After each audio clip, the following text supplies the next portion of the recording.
The fourth instalment of the 2022 Glen Fuels Hurling Team of the Year is the half forward line, but make sure and click in and watch the previous videos on the Team of the Year to find out who the previous 9 positions have gone to. But now it's the turn of the half forward line, as I said, and there are 13 nominees: Mark Byrne, Joe Coleman, Johnny Dwyer, Jake Furman, Mikey Fogarty, Oisin Foley, Tomas Kinsella, John Lacey, Conor MacDonald, Paul Morris, Jack O'Connor, Jack Redmond and Shane Tompkins. Now, before we reveal who any of the winners are, Ed, your thoughts on the half forward line as a group? Yeah, look, Paul Morris had an outstanding year, and Johnny Dwyer, who'll ever forget his line ball to basically win the championship for Ferns. They had very good years. Young Jack Redmond, what a great young prospect, 19 years of age, and he was a leader for Rathnour. One player, Jack O'Connor, he really shot the lights out against Aldgate, if you remember, in Ross.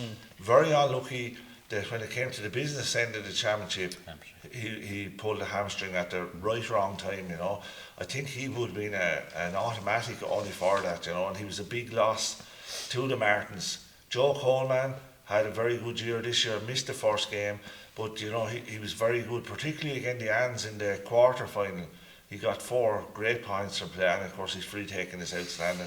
And it's great to see Joe is in the county panel now, and hopefully he'll deliver on the huge prospect that he was when he was a county minor, And Liam, I was really impressed with Mikey Fogarty and Jake Furman as well, 2 other guys on the list. Yeah, Mikey is a handful. He must be a nightmare to mark, because he has that aggressive way of playing within the rules, I have to say. And St. Anne's, when you consider where they're, when you consider the pick that they have and where they've come from, like, they've had another good year, St. Anne's. They've really consolidated. When everybody's talking about relegation start of the year, for some reason or other, they always mention. They always turn up, though. Yeah, they always turn up. They're one of the great teams. They turn up. Tomas Kinsella had a great great prospect. Great prospect. John Lacey, throws himself about the place, and every team needs somebody like that, in my opinion. And he had a good year. And Jake Furman, I thought, was outstanding this year. He just, it's as if somebody said to Jake, go out and hurl. We always knew he was a good hurler. As if somebody said to him, will you go out and show what you can do this year? And I think he did. As you said, Oisin Foley had a very good year. But again, you could, Oisin arguably might have had a better year in football. It's extraordinary when we're, that's the nature of the dual sport in Wexford, but that's the way it is.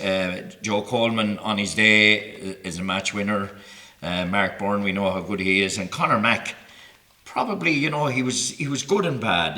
But you see, it's hard for a player like Conor MacDonald, because he set a standard for himself. Yeah. He's one of those hurling heroes. If you go to any county in Ireland and mention Conor MacDonald, they know who he is and know where he's from. So he set a high standard for himself, and probably people like us are judging him from that high standard. A bit like when Desi was playing, we were judging him from the high standard that he set. I'm delighted to see that he is high anyway, because he's never been called high before. But you know what I mean? Yeah. So that's his problem, like Lee Chin and other players. That you set a standard, you go out in a Wexford jersey and people expect you to do that for your club and expect you to tear club teams apart. And of course, it didn't happen like that. Now, he could, and he was very close to getting picked, because you could pick him anytime, really. And one player that we haven't mentioned really very much was Shane Tompkins, but he has been a linchpin for Askamore over the last number of years, Des, really. Yeah, I think Askamore showed the good young lads coming through, Tucker Kinsella in the forward, but as I said, Shane Tompkins, he's always worth 3 or 4 points from play, and he's a stalwart for the last 10 or 12 years. But I do wonder, did he get his real chance with the county team? I think he was in there. I do think he got enough. It's said, like, I know he was injured, of course. He got a bad injury. He got injured, but I do think, like, lads that, like, they might look in a club game. There's a big gap between club, and I think Shane Tompkins got a good few chances. He done okay at times, but there's a big jump from maybe intermediate hurling to scored 8 points from playing one of the matches. Yeah, he scored 8 points. A player that didn't was it last year he got 12 points from playing one of the matches? 12 points, right? In 2021. 2021. Oh, yes. sorry. One of them, was it against Bunclody even, or I can't think of which game it was. I can't remember that game, but a player that didn't get nominated is from Askamore is James Byrne. He's a very good hurler, Askamore have some really good forwards. Is that one of Wexford's problems, I wonder, Ed? We talk, we haven't spoken much about Junior. We see Horace Wood's achievement. you know, that we've so many players that should we be looking at intermediate? We know what Brian Cody and what they've done in Tipperary and other counties. They do look at junior, they do look at intermediate. I said it Ed. And you've seen a lot of intermediate this year. A lot of horrors. I said to Ed yesterday on the phone, I said I thought Sean Nolan should have been on the county panel. Now it seemed he's with the footballers. I hadn't seen much of him until we played him, but I think he's similar to Paul Morris in regard of that he's kind of a drifting Conor kind of Foley's very good too. Conor Foley and you know, I do think the county team want to take a look at Sean Nolan, definitely, because to me he's a very, very classy hurler. But as you said, the one thing in Wexford we seem to have now is we've a lot of players on the county team from different clubs, so it's kind of hard. You know, you would have had maybe 5 or 6, but it is there is clubs like Horswood coming through now because of the way the season has gone. And is it, sorry Peter, is it fair to say, Des, would you agree with me, you hurled recently and you're still hurling and you're managing a team now, that when you talk about the choice, that we are inclined to just look at senior in Wexford? Is that a fair comment, or are there players? Did you see players? Have Owler got anybody? Do you think at the moment? Have you seen young players at the intermediate championship this year that impressed you? Well, no, not like I wouldn't think from like that's personal for my own club. I don't think anybody. You know, they're probably at an age now that they're late 20s. I do think we're maybe stuck for lads between in the whole of Wexford, maybe from 19 to 22. In regard, I think that age we're maybe losing out. But as you know, I see even from being in different places that like things have changed as well. It's harder to get lads the commitment for inter-county. I rang one of the players last week and I'll get panel. He was in Ferns at 5:30 in the evening. Like they probably wouldn't train till 7:30. So there's not too many lads, Liam, I think, that are able to give a commitment to that level at the minute. There's so many boxes you have to tick to be an inter-county hurler now, Liam. You know.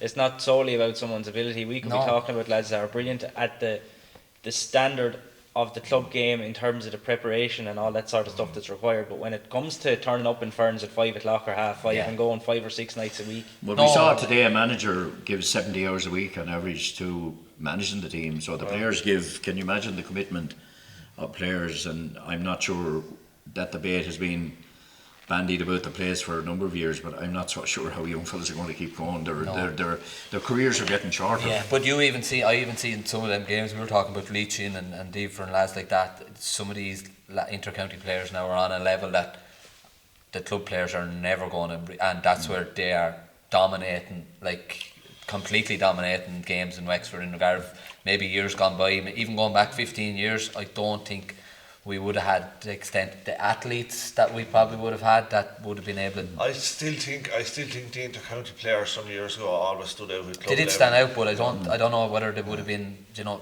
maybe leave a lad 10 yards sprinting wise, you know that. But Tom Dempsey, Liam Dunn, Larry O'Gorman, Paul Codd, they all stood out when they played with their club. Actually, they were way ahead of anyone on the field, you know.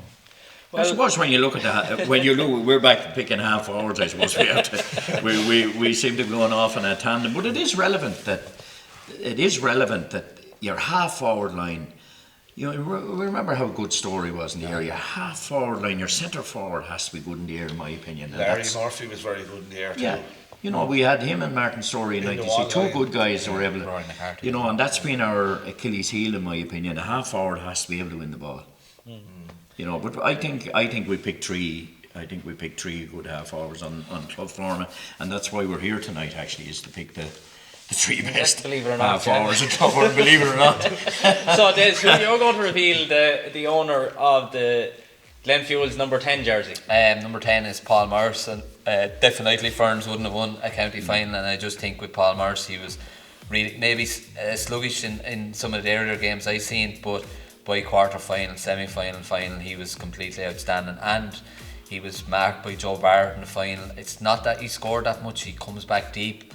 I think he's the link player for Ferns in regard of he literally goes back that far that everything goes through him, and he's chipping in with 3 or 4 points, but he was the main leader for Ferns, you know, and things, and I think he was carrying an injury this year as well, so he probably didn't train that much, but look, he's a serious athlete, looking after himself, really fit player.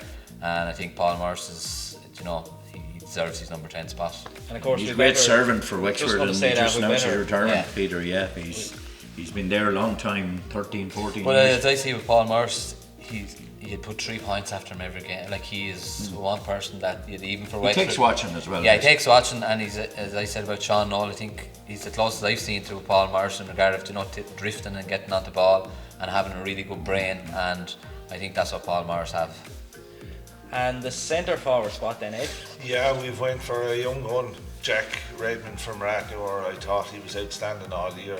You know, he scored 1-7 against Ferns down in New Ross. A lot of Rathnure's game was in New Ross, and he never shirked any challenge for such a young player. He was man-marked every day. He was the key man for Rathnure. He stood up, he took frees, and in the relegation final he scored 4 points from play. I'm looking forward to seeing more of Jack Redmond. He'll be under 20 next year, and you know, he's a very dedicated young man, and you know, I thought he had a great season for Rathnure, and probably the main reason, even though we said Dermot Flynn, I think he was the main reason that Rathnure stayed up this year. And the final spot on the half forward line then, Liam? Yeah, we've spoken about how tough it was, Peter, to pick. We've Joe Coleman and Oisin Foley and loads of fellas that we mentioned, and Jack O'Connor when he got injured. But we've decided that Johnny Dwyer is deserving of the number 12 shirt. He's had an outstanding year. He's like the brother, he's a great leader, gets stuck in, very skillful, they're very similar. And we won't forget that line ball. We were fortunate where we were looking down, and we won't forget that line ball that he cut over. Take some Lee Roadies to do that, and Johnny deserves the 12 shirt in our opinion. Yeah. So the decision is made, and the half forward line is Iverade, Paul Morris, centre forward Jack Redmond, and number 12 is Johnny Dwyer.